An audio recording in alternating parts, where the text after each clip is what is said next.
Bismillahirrahmanirrahim. Nama saya Javid, seorang mahasiswa. Saya ingin bertanya, pada satu tempat Quran menyebutkan bahwa manusia diciptakan dari sperma. Hal tersebut tidak bertentangan dengan ilmu pengetahuan. Tetapi di tempat lain disebutkan juga bahwa manusia terbuat dari tanah. Bukankah kitab suci ini mengandung pertentangan dan bertentangan dengan ilmu pengetahuan? Pertanyaannya adalah, di suatu tempat Quran menyatakan manusia diciptakan dari sperma dan tidak bertentangan dengan pengetahuan. Tapi di tempat lain, manusia dikatakan terbuat dari tanah. Dengan begitu, bukankah kitab suci ini mengandung pertentangan dengan ilmu pengetahuan? Satu sperma dan satu dari tanah. Kitab suci Al-Quran menyatakan dalam surat Al-Qiyamah, surat 75, ayat 37-39, dikatakan bahwa manusia diciptakan dari sperma, di mana sudah dibuktikan oleh ilmu pengetahuan. Al-Quran juga menyatakan dalam surat Al-Hajj, surat 22 ayat 5, bahwa manusia diciptakan terbuat dari tanah. Sintesis ini menyatakan bahwa semua elemen itu ada dalam tubuh manusia. Mereka hadir dalam bentuk lain dan merupakan hasil tanah dari bumi, dari alam. Pernyataan bahwa manusia diciptakan dari tanah secara ilmiah telah dibuktikan. Air adalah komponen dari tubuh. Bagian tersebut terkandung dalam bumi. Komponen tubuhnya terdapat dalam bumi dalam proporsi yang berbeda. Pertanyaan saudara yang kedua, apakah ada pertentangan? Sebab dalam Al-Quran manusia disebutkan dari sperma, di tempat lain dari tanah. Ini kontradiksi. Kontradiksi adalah dua pernyataan yang berlawanan dan saling tidak mendukung. Quran tidak hanya menyatakan manusia, mereka terbuat dari sperma, di tempat yang lain dikatakan dari tanah. Akan tetapi hal ini juga dikatakan Al-Furqan, surat 25, ayat 54, bahwa manusia diciptakan dari air. Berarti ada tiga kontradiksi. Tapi telah dibuktikan bahwa manusia terbuat dari air, dari sperma, juga dari tanah. Jika saya mengatakan pada Anda dalam satu pernyataan bahwa untuk membuat secangkir teh, saya membutuhkan air. Tapi dalam pernyataan kedua, saya menyatakan untuk membuat teh, saya memerlukan sekantung teh atau teh bubuk. Apa itu kontradiksi? Jika saya berkata begitu, untuk membuat secangkir teh secara lengkap, saya juga butuh susu. Bisa saja kan saya campurkan teh dengan susu karena memang saya suka? Jika saya hanya menginginkan teh, saya pasti akan menyampurnya dengan air saja. Jadi tidak ada pertentangan ketika Quran mengatakan bahwa manusia terbuat dari sperma, dari tanah, dan dari air. Hal itu dikenal dengan contradistinction. Apakah arti contradistinction? Contradistinction artinya menyatakan banyak hal untuk satu subjek, tapi tidak bertentangan satu sama lain. Jika saya mengatakan pria ini dia jujur, dia baik dan menyenangkan, itu namanya contradistinction. Tapi jika saya mengatakan pria ini bahwa dia selalu berbohong dan tidak dapat dipercaya, itu baru kontradiksi, berlawanan. Jika tidak berlawanan disebut contradistinction.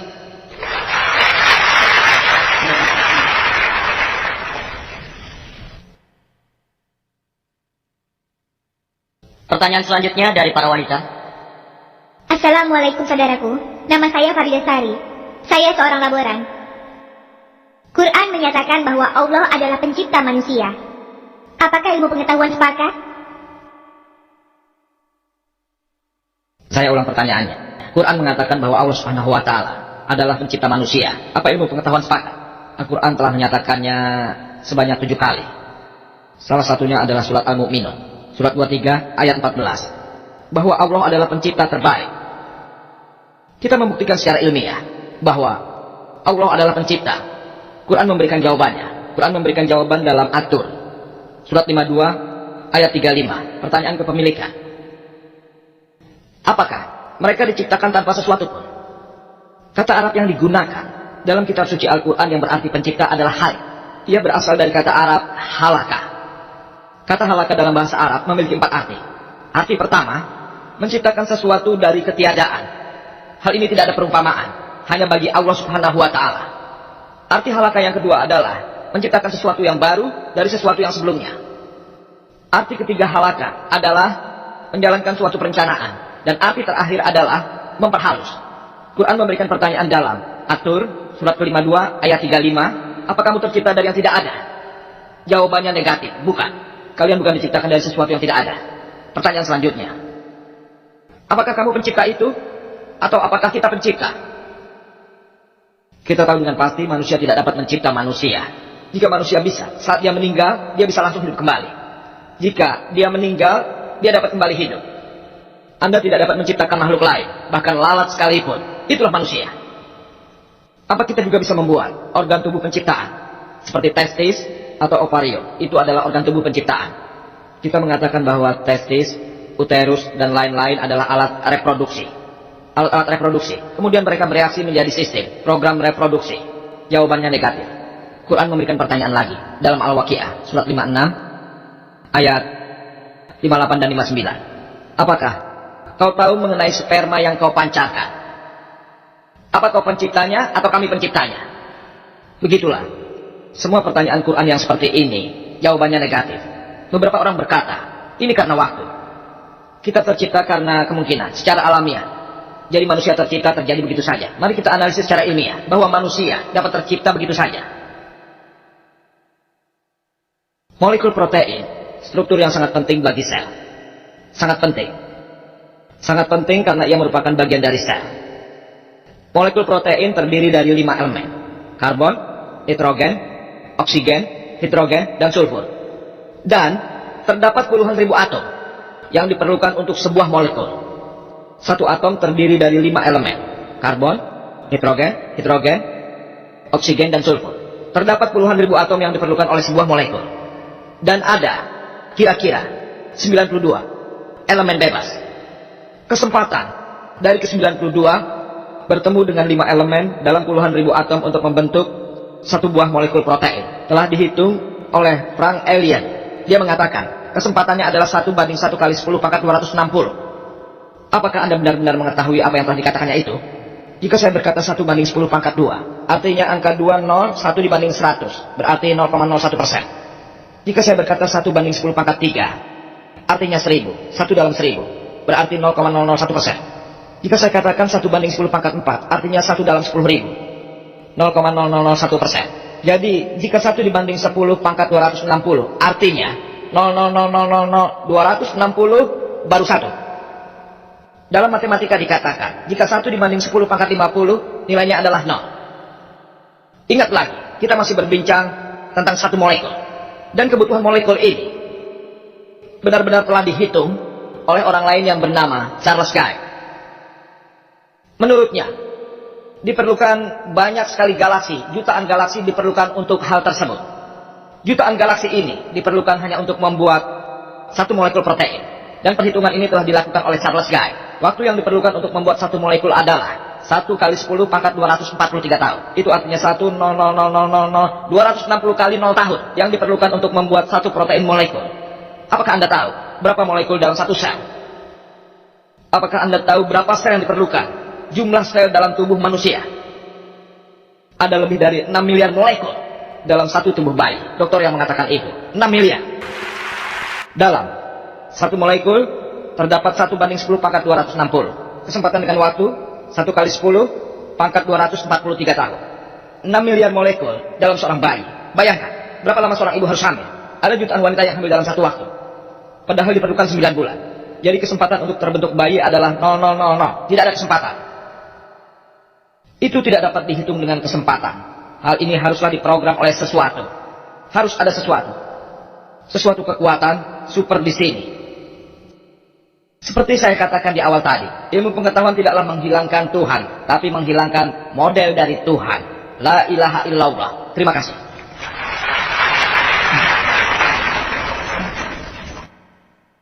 Assalamualaikum, namaku Asfat dan aku seorang mahasiswa. Pertanyaanku adalah, Quran di dalam beberapa tempat menyebutkan bahwa langit dan bumi diciptakan selama 6 hari. Tetapi dalam surat Fusilat dikatakan bahwa langit dan bumi diciptakan dalam 8 hari. Apakah ini kontradiksi? Dan juga dikatakan bahwa bumi diciptakan dalam waktu 6 hari. Kemudian langit dalam waktu 2 hari. Ini berlawanan dengan teori Big Bang yang mengatakan bahwa langit dan bumi tercipta dalam waktu yang sama. Pertanyaan yang amat rinci.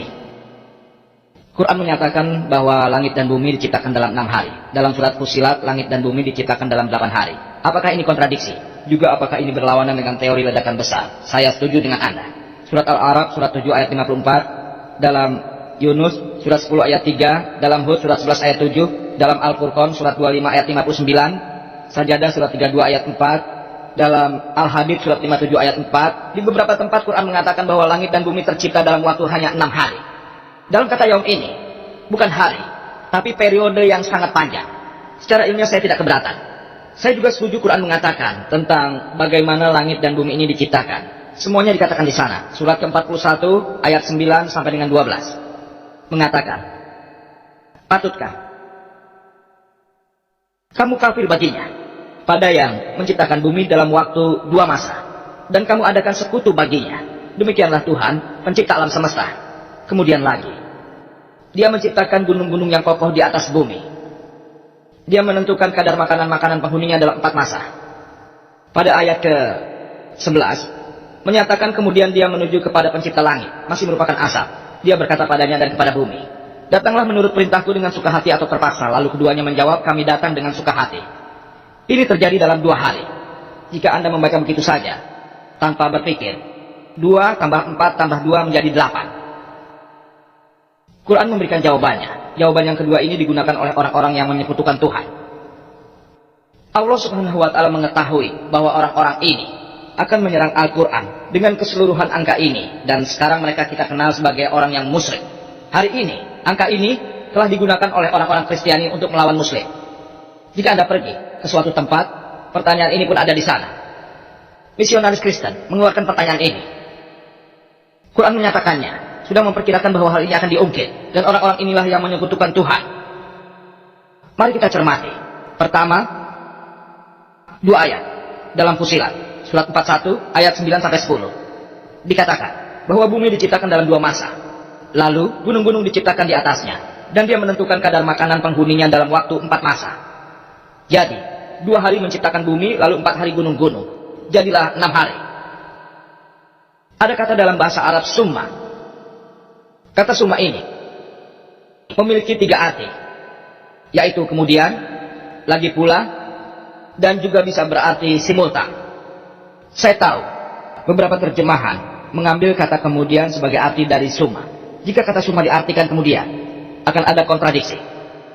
Berarti kemudian ditambah 2 hari.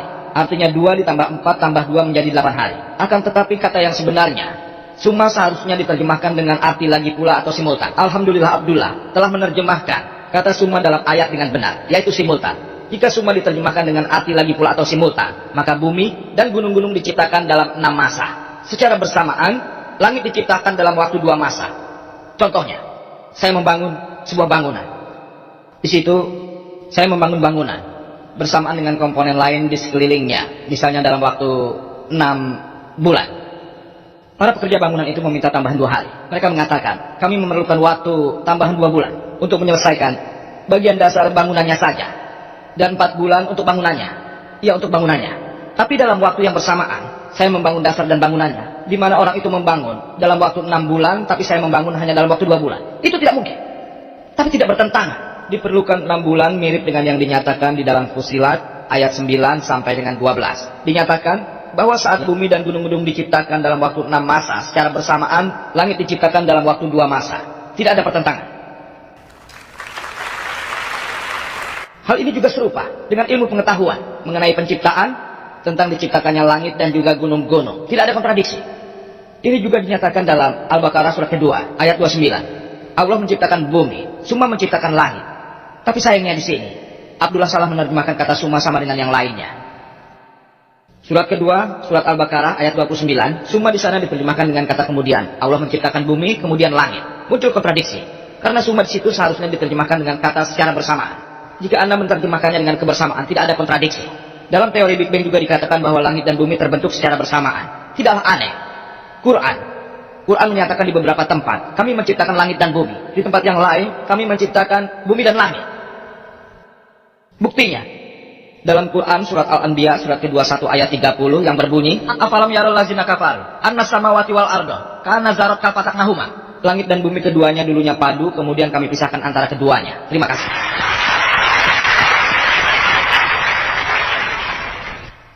Assalamualaikum, nama saya Abdullah Muhammad. Saya menghargai penjelasan mengenai bioseksual, refleksi pada binatang.